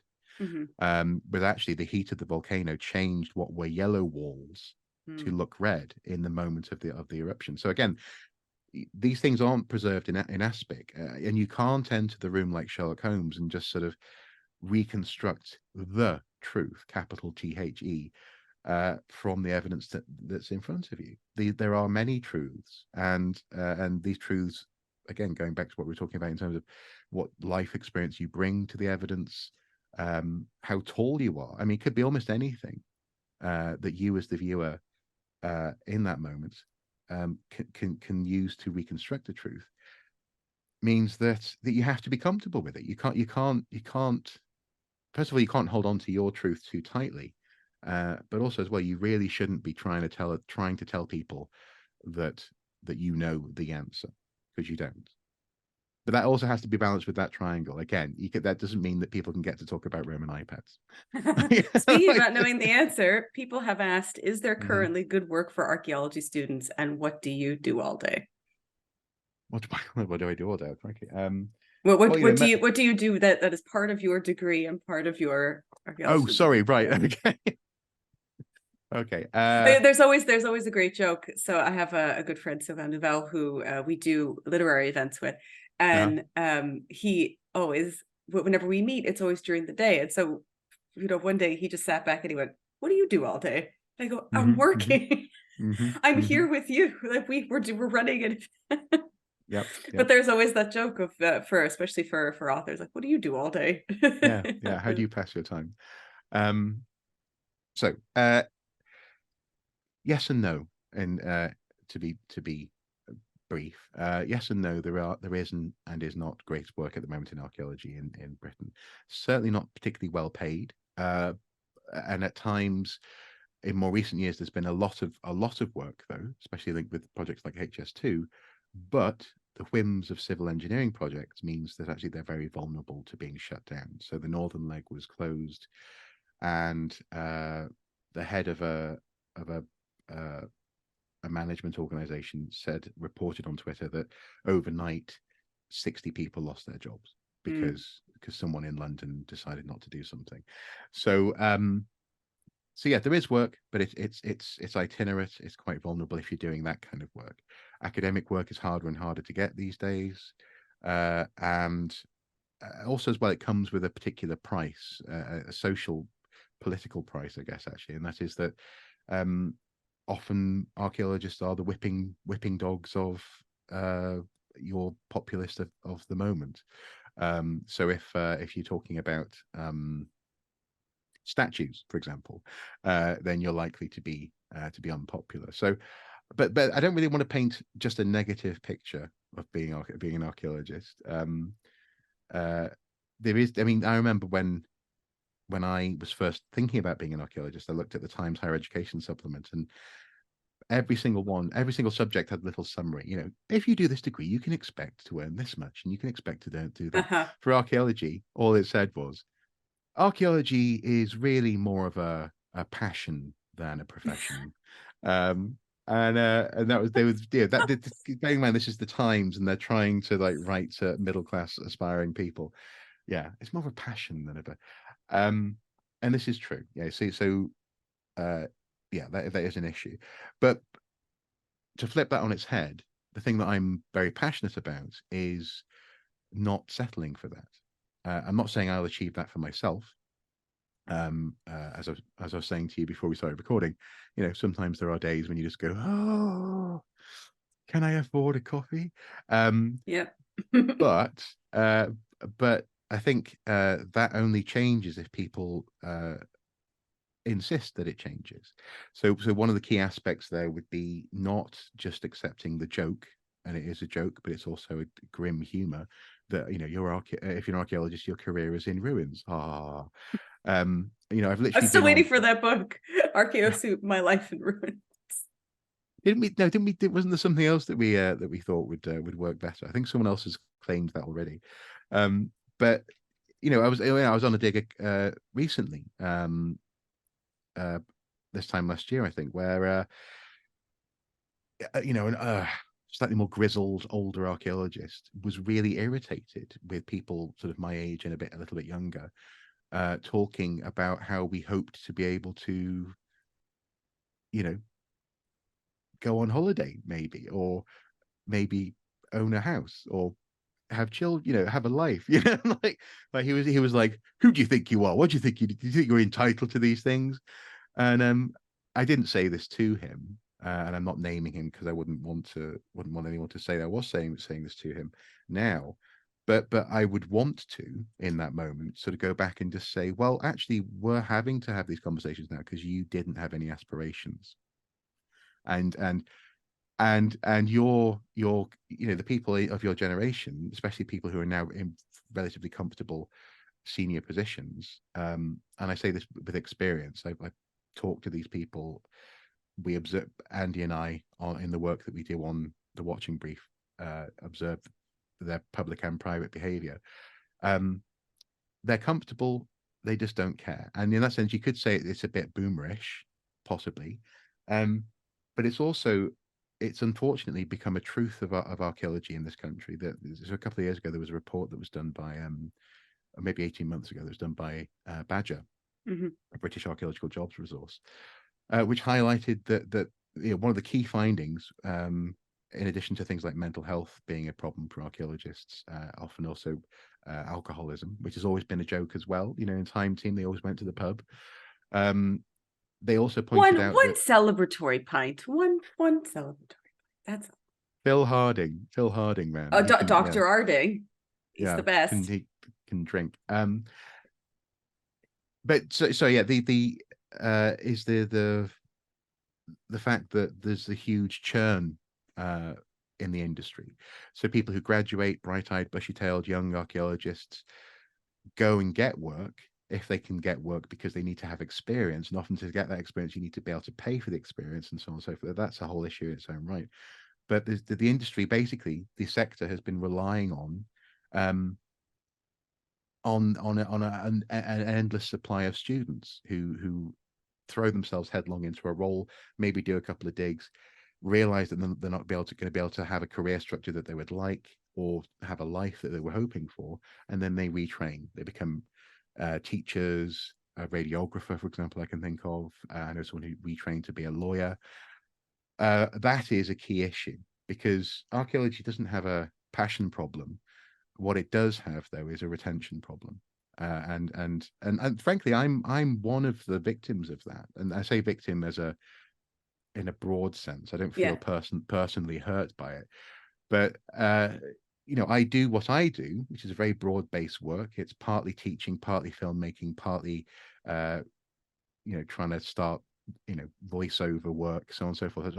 I diversify, because actually having a single career path in heritage or in archaeology isn't easy. And so the reason why I say this is a positive thing, though, is that there's an opportunity here to just insist that our seniors, our managers, get better at solving this problem. Something which I talked about elsewhere on Archaeosoup, and I know we talked about last time, is the comparison with Weta Workshop in New Zealand, and how they work compared to, for example, other studios in Hollywood.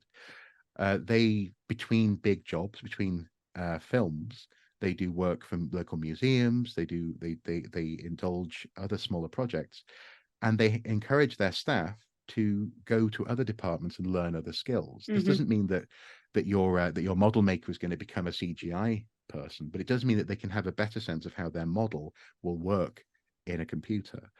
And that raises the game for everyone. Maybe between films, everyone's being paid a little less, but no one's losing their flat or their homes, or having to have a massive mental health dip because of it. And also, as well, people get to pursue their own personal projects. So there's a guy who's done a whole Labyrinth, the movie Labyrinth inspired gaming tabletop system, which then Weta gets to partly benefit from. So the company, again, this and empty my wallet for, yes. Well, yeah, empty wallet for. But for example, I remember when I worked at Jorvik, one of the provisions in the contract was anything that you create while you are at Jorvik will be the sole property of the York Archaeological Trust. That's how it is for a lot of companies as well. Yeah.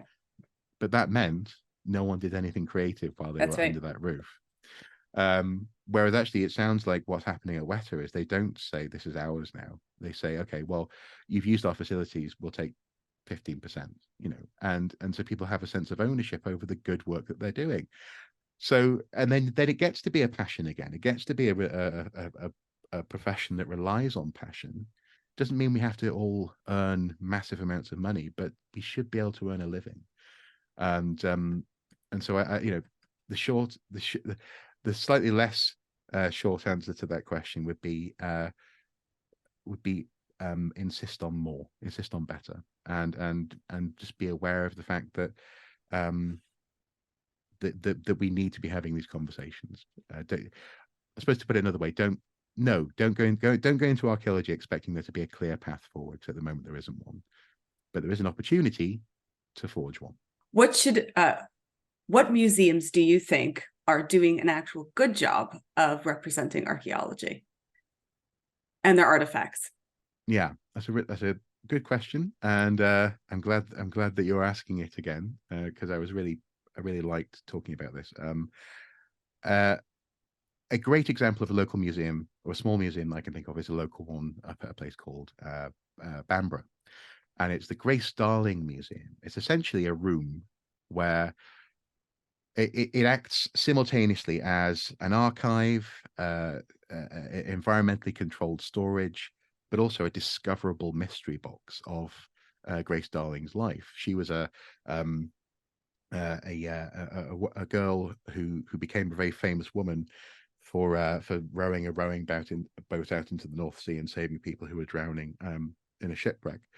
And she basically became a overnight celebrity, and someone took her under their wing, who was from London, and she had a fascinating life. But what we found, me and Mrs. Soup, as we were in that museum, opening drawers that then lit up to show letters, and was the fact that you had the sense that you were personally uncovering moments in this person's life, because and connecting with them as well. So, for example, Mrs. Soup's from Northern Ireland, and she very much connected with stories about, people complaining about Irish knife crime, for example, in London. Obviously, today it's people complaining about other youth. Everybody always complains about the youths. The youth. Yeah, the youths. So that's a fantastic example of a museum that deserves your support, deserves actually you paying for the entry fee as well. Not all museums can be free entry, even though Britain has a fantastic resource in that sense. It's amazing how many people from the US in particular come here and go, "Oh my God, you can go into a museum for free, into the the BM, for example, for free." But speaking of the British Museum, I did say earlier that we would talk about it. I feel as though that actually the British Museum is also increasingly doing a better job than it ever has done before. It can't ignore its controversial place in the world. It is a bit of a cartoon character. People don't tend to talk about Berlin or New York or other international, Guggenheim, this kind of museums, and their relationship to the artifacts within them, as much as they talk about the British Museum. And even though it is bound by the British Museum Act, actually managers at the museum are finding really creative ways to get around issues of repatriation. And so at the moment, the current chair of the board is very interested in trying to get some, if not all, the Parthenon marbles on a long-term loan given back to Greece. But let's face it, that's going to be Greece can just forget to return them. Exactly. Yeah.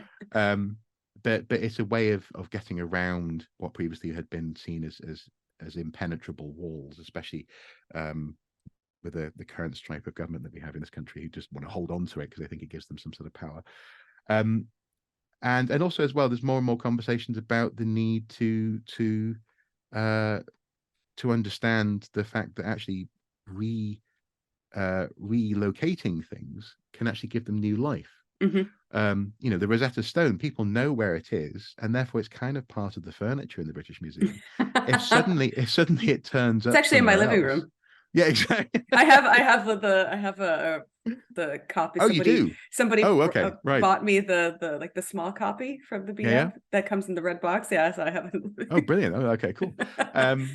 Well, just imagine if it actually did turn up in your living room. I mean, yeah, that would be I have world the real news. one. Yeah, exactly. Yeah, exactly. You have the real one. And so so the current head of the museum has literally been talking in those terms about the exciting opportunities to embrace issues of repatriation, issues of decolonization, etc., in a way that's not, again, it's not subtractive. It can actually add to the life of the artifact in question. It can also, frankly, rehabilitate the museum. You know, the British Museum, and frankly, lots of English people really need to work on being better global citizens, I would say. You know, and the same goes for, you know, myself included. I've had to cultivate awareness of what life is like outside Britain looking in, to have a sense of you know, where we could improve, where maybe things aren't, you know, amazing.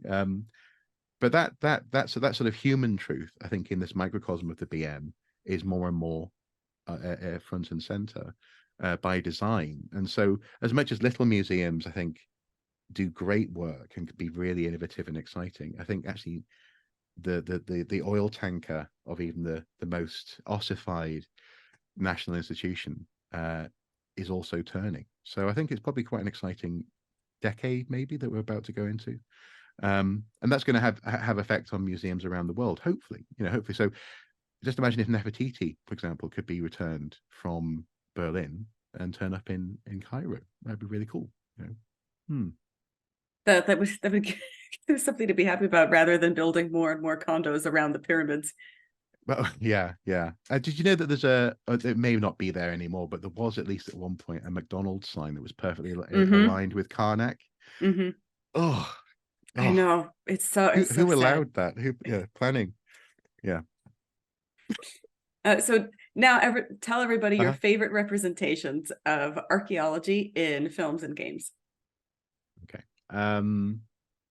You mentioned last time, you mentioned the game, Yeah. that archaeology dating game, which I looked up. Yeah. Well, what did you make of it? C14 dating, this is called, folks. I haven't played it yet. I just got it on No? Steam. I haven't played it yet. Okay. Yeah, that game was such a surprise. It's one of, is it a Haigu or something? There's a genre of Japanese games which is basically dating simulators, and so C14 dating is a fantastic pun, and it's yeah. And me and my friend Leave, when we were doing live streams of this game, we were desperately trying to get our main character, who is a sort of a young ingenue from the US in France for the first time, meeting all these like hot, you know, French guys and these mysterious girls. We're like, anyone, let's just, you know, we're trying it. Yeah, we tried it on with everyone. But also at the same, unfortunately, we were also too genuinely impressed by the archaeological context, like the research into what archaeology is, what stratigraphy is, how evidence is used to infer things. We kept on being distracted by that. So sadly, we didn't get any action in the game. But True to life. We were trying. It was true to life. That's it, exactly. Yeah, all too true to life.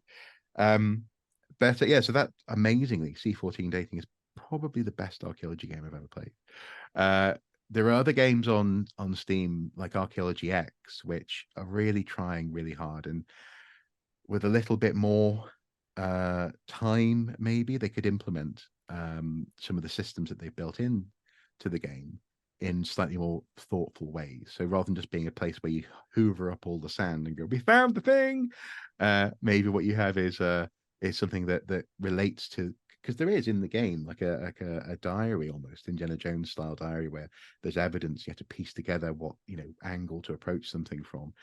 But when you can sort of Luigi's Mansion style, just whoop, so suck everything up, it kind of takes away from the, you know, from the process of doing archaeology. So I was so surprised that in Tears of the Kingdom they went into such effort to make like those archaeological diaries and like all the sites and all. I thought it was fantastic. Tears of the Kingdom is fantastic archaeology. I'm almost at a point where I think I can start streaming and examining it, because there's so much. They literally doubled down, didn't they, or they tripled down on the landscape and archaeological storytelling in that game. It's just incredible. In that sense, Skyrim's pretty good as well for archaeological storytelling and landscapes, definitely. And obviously there's going to be lots of games I've never played that are like that. But one that I know you hadn't heard of is the Wii edition of Tomb Raider Anniversary. Yeah, that's right. I didn't play that one. Yeah. Because I played it the anniversary on a different console. Yeah. So was it Xbox, PlayStation? I played PlayStation. yeah, but the Wii edition, you can use the Wiimote to sort of whip up to things and swing and so on and so forth. But also you get to brush away dust Ah, from I'm the so walls and sort of jealous.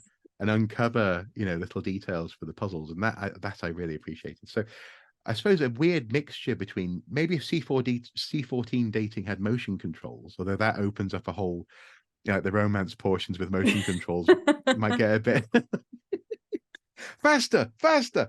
Um,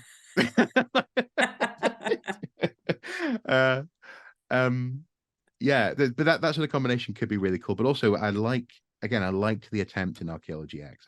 I could see what they were going for. They just didn't quite land, I think. As far as films go, I don't think there's not.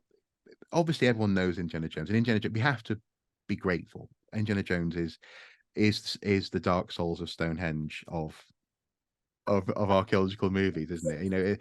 And he turns up in every news article when there's an archaeologist who's doing a local dig. It'll be like, Mary is the Indiana Jones of Somerset, that kind of thing. And she's So she hates her university job and ends up yeah, going tomb raiding. Okay. yeah, goes scrumping for apples, that kind of thing. But the so in that sense, he's a blessing and a curse for archaeologists because he's not really an archaeologist. He's an anthropological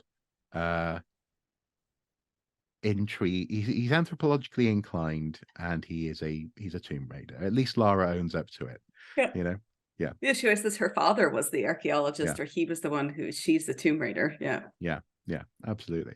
But it's got to be Netflix's The Dig. I really like that film. It's problematic for portrayals of Poor Peggy. Peggy. Yeah. Yeah. Although apparently it was written by her nephew or something. It was written by a member. The story was written by a member of her family. They read the book that the film is based on. So, it's not just the film that's done her dirty. As a pioneer of in her particular field, she was excellent, and she was sort of playing second fiddle to the men on the dig. I felt the same way about the film like Ammonite, where they talk Mm, about early like female paleontologists yeah, and how yeah, they ended up doing them both dirty. It just made me sad. yeah. Yeah.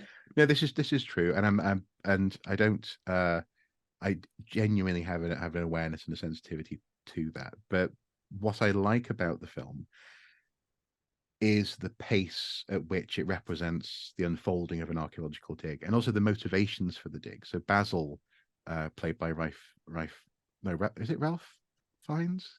However he wants to pronounce his name, but Mr. Fiennes, yes, Yeah, exactly. Fiennes. Yeah. Yeah. He one of the first questions he asks of Mrs. Pretty, who owns the land where the mounds of Sutton Hoo are to be found, is why? Why are you doing this? Are you just doing this to get at the stuff inside? Because he makes it fairly clear that that's not the right attitude to have. And he doesn't say you can't, because it's a time when lots of people were just doing that. But he's trying to encourage an approach that's about discovery. It's about information. It's about people. It's about respect for the dead, and so on and so forth. There's also a really interesting. It's a completely made up moment where the walls of the trench collapse in on him, and Mm-hmm. he's sort of in a fetal position on the floor, which I think artistically was beautiful, because it's almost like he was being reborn out of the soil at a moment when his relationship with the archaeology was undergoing its own transformation. So I think again, there's lots of stuff there. It appeals to the archaeological bullshitter, shall we say? Where we can go. The symbolism is so meaningful, ritual. But also interestingly, lots of archaeologists I've seen on Twitter got really upset at the lemon drizzle cake. Oh yeah, yeah. Yeah, so there's lemon drizzle cake that turns up in the film, and people go, "There was no such thing. The recipe wasn't around at the time." And he's like, "Come on, come on." And I think in that sense, sometimes archaeologists, we can be some of the worst movie critics, I think. Uh, Ironically enough, given how much imagination it requires to be an archaeologist, when it comes to representations of archaeology in movies, we can be quite what's the word, humorless, I suppose. That was seen an awful lot around the Richard III movie, The Lost King. We won't go into that, but yeah, there are still people today who are going, no one should watch this movie, and it's the Barbra Streisand effect. It's like, stop talking about it. Yeah, If exactly. you don't just you know, But it's the same thing when I hear Scottish people and just in general Scottish historians, whenever they talk about Braveheart, I go, if you just wouldn't mention it, like the movie's old by now, people won't see it that much. Just let it drift. Yeah, just let it go. Yeah. We understand that it was schlock. It was good schlock, but we get that it has very little to do with what actually happened. Yeah. Like they never sacked York, for example. Yeah. But also they're wearing woad. Well, yes, they're wearing. Yeah. Well, because it looks cool, and this is the thing as well. Is I think I've definitely been on a journey with that as far as that goes. I used to be much more like, no, why are they doing this? And the answer is, it looks cool. It looks cool. And why are they wearing that type of kilt? Yeah, because it looks cool. But also as well, I mean, and this is where, like, so not long ago I interviewed an archaeologist who is also a TV producer. She works on a big national program that sort of summarizes the state of archaeology every year, and she was saying, look, if you guys, she was talking to her colleagues and that says, if you guys have a problem with this stuff, get involved in the production. Don't, because once it's out there, once it's in the cinema, the production company's moving on to the next thing. They don't want your constructive feedback at that point. They're not looking for peer review. The box office run is all that matters, but even by then they're on to the next project. So if people are passionate about the woad, or the languages or the cultures or how people look or behave, whether or not Christian Bale should be representing,